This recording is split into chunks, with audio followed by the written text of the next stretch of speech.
Assalamualaikum warahmatullahi wabarakatuh. Saya akan memberikan judul kelompok kami terhadap proposal ialah implementasi pengembangan Smart City berbasis TIK dan e-government di Kota Cimahi. Di sini saya akan membahas bab-babnya yang terkait dengan kelompok kami, yaitu bab pertama diisi oleh teman saya Sari Beriana, yang kedua adalah di bab 2 ada Evita Astriani Kusairi, yang ketiga ada saya sendiri Irian Dwi Nur Cahyo, dan yang terakhir adalah Yuda Adriansyah. Sekian dan terima kasih. Assalamualaikum warahmatullahi wabarakatuh. Perkenalkan, nama saya Sari Berliana. Di sini saya akan memaparkan bab 1. Yang pertama, latar belakang. Smart City merupakan sebuah kota yang dapat mengontrol dan mengintegrasi setiap infrastruktur dasar seperti jaringan transportasi, jaringan air bersih, jaringan energi, jaringan telekomunikasi, dan sebagainya yang mampu mengoptimalkan sumber daya.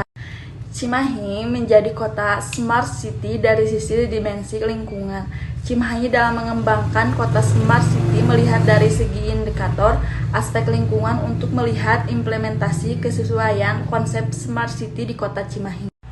Rumusan masalah penelitian ini adalah mengembangkan Smart City berbasis teknologi informasi pemerintahan di kota Cimahi. Untuk tujuan penelitiannya yaitu hendak dicapai untuk mengetahui kesesuaian kota Cimahi sebagai lokasi atau pengembangan Smart City. Manfaat penelitian dijadikan sumber informasi bagi masyarakat kota Cimahi untuk lebih meningkatkan serta mengembangkan Smart City. Sekian pemaparan dari saya. Untuk selanjutnya akan dipaparkan oleh Saudari Evita. Bab 2, tinjauan pustaka. Yang pertama ada pengembangan Smart City. Smart City merupakan sebuah konsep kota yang memanfaatkan teknologi informasi untuk mengintegrasikan seluruh infrastruktur dan pelayanan dari pemerintah kepada warga masyarakat. Penerapan konsep Smart City dalam sebuah perencanaan kota ialah untuk mewujudkan pembangunan berkelanjutan dengan meningkatkan layanan masyarakat dengan mengintegrasikan beberapa elemen yang ada di perkotaan seperti pemerintah, ekonomi, kualitas hidup, lingkungan, sumber daya manusia, dan transportasi. Smart City memberikan jaminan untuk membuat semakin banyak kota di seluruh dunia memiliki pengelolaan yang cerdas dengan mengimplementasikan teknologi informasi dan komunikasi dalam pembangunan dan pengelolaan kota. Hal ini mendorong peran aktif dan partisipasi masyarakat dalam mengelola kota sehingga terjadi interaksi yang lebih dinamis dan erat di antara warga, masyarakat, dan pemerintah kota. Yang kedua ada pengertian e-government. E-government merupakan kependekan dari elektronik pemerintah. E-government bisa dikenal e-gov, pemerintah digital, online pemerintah, atau pemerintah transformasi. Atau e-government adalah penggunaan teknologi informasi oleh pemerintah untuk memberikan informasi dan pelayanan bagi warganya, urusan bisnis, serta hal yang berkenaan dengan pemerintah. E-government dapat diaplikasikan pada legislatif, yudikatif, atau administrasi publik. Sekian pemaparan dari saya, selanjutnya akan dilanjutkan oleh Saudara Rian. Saya akan membahas tentang metode penelitian terhadap implementasi pengembangan Smart City berbasis TIK dan e-government di Kota Cimahi. Jenis penelitian yang saya gunakan dalam penelitian ini adalah kualitatif deskriptif, yang berarti dalam perihal menggambarkan tentang fenomena yang ada di lapangan, disertasi dengan detail yang terkait dengan terperinci dan terstruktur dalam jangkauan perihal menggambarkan suatu penelitian. Menurut Sugiono, adalah metode penelitian yang berdasarkan filsafat post-positivisme dalam hal digunakan sebagai penelitian kepada objek-objek yang alamiah, di mana para penelitian berperan sebagai juru kunci dalam penelitian tersebut. Selanjutnya adalah teknik pengumpulan data yang setara dengan penelitian yang Ada di antaranya melakukan dokumentasi, observasi, dan analisis. Itu dalam penelitian saya. Dokumentasi berupa dokumen, file, foto, dan jika ada, yaitu video dalam mengenai penelitian tersebut. Menurut Van Hove, dokumentasi adalah sebuah cara yang dilakukan untuk menyelidiki yang berupa berkas dengan menggunakan bukti yang akurat dalam pencatatan sumber-sumber informasi yang mengenai dalam karangan, tulisan, wasiat, buku, undang-undang, dan sebagainya. Sedang yang kedua adalah observasi, mengamati secara langsung maupun melihat situasi dalam kondisi dari berita-berita yang ada di dalam media massa dan juga penelitian secara langsung. Menurut Rianto, observasi adalah metode pengumpulan data yang dimana pengamatan secara langsung maupun tidak langsung juga. Selanjutnya, yang terakhir adalah analisis. Penganalisisan terhadap manajemen informasi mengenai pertukaran yang merupakan suatu mengamati perkembangan di antara sekitar lingkungannya.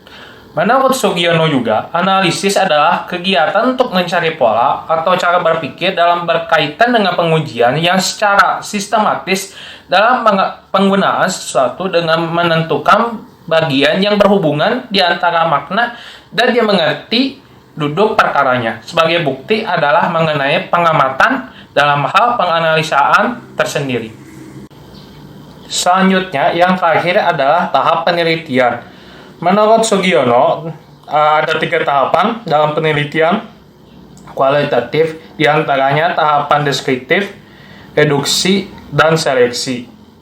Dan juga menurut pendapat Asep Suryana, ada beberapa meliputi tahap penelitian ini, yaitu pertama adalah menemukan permasalahan, yang kedua adalah melakukan studi literatur, yang ketiga adalah penerapan lokasi, yang keempat adalah studi pendahuluan, yang kelima adalah penetapan metode pengumpulan data, yang keenam adalah analisis data selama penelitian, yang ketujuh adalah analisis data setelahnya, dan juga validasi dan reliabilitas, yang terakhir adalah hasil.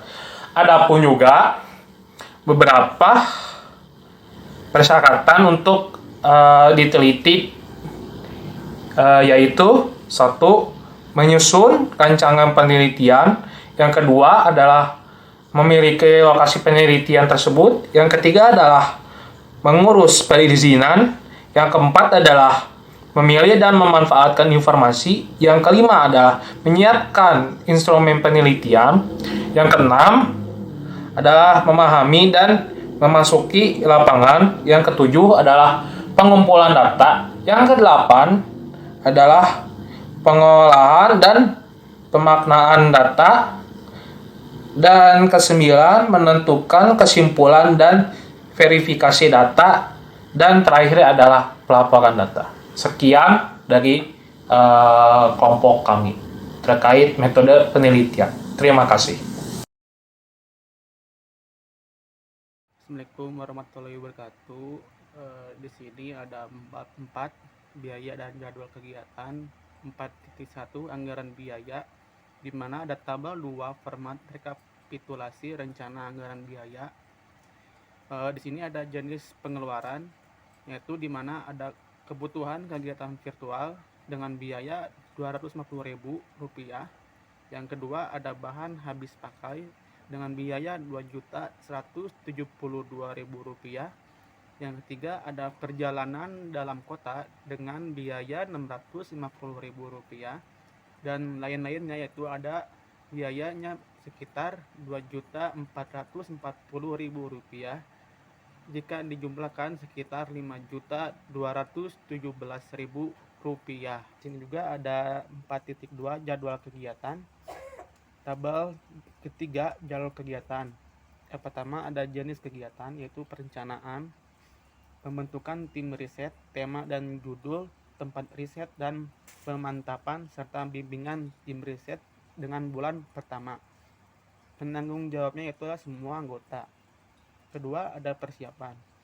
Penyusunan jadwal, kegiatan pembuatan dan penyusunan pedoman wawancara, dan pembelian dan penyewaan alat kebutuhan riset ada di bulan pertama dengan penanggung jawabnya yaitu ada Rian Dwi Nurcahyo, ada Evita Asriani, ada Evita, dan ada Sari Berliana. Yang ketiga, ada pelaksana, di mana pengamatan lapangan, dokumentasi, ada gambar, ada video di bulan kedua itu ada dengan semua anggota, dan yang menanggung jawab gambar ada saya Yuda Ardiansah dan video ada Sari Berliana. Keempat, ada pengelolaan data. Pengelolaan data mendengarkan kembali rekaman wawancara, mengklasifikasi atau mengelompokkan hasil wawancara dengan indikator penelitian, menganalisis hasil wawancara yang telah dikelompokkan, penarikan kesimpulan dan analisis itu ada di bulan ketiga dengan penanggung jawab semua anggota. Yang kelima, ada pengumpulan data, di mana penyusunan draft 2 dan laporan akhir ada di bulan ketiga dan penanggung jawabnya itu semua anggota. Sekian dari saya. Terima kasih. Assalamualaikum warahmatullahi wabarakatuh.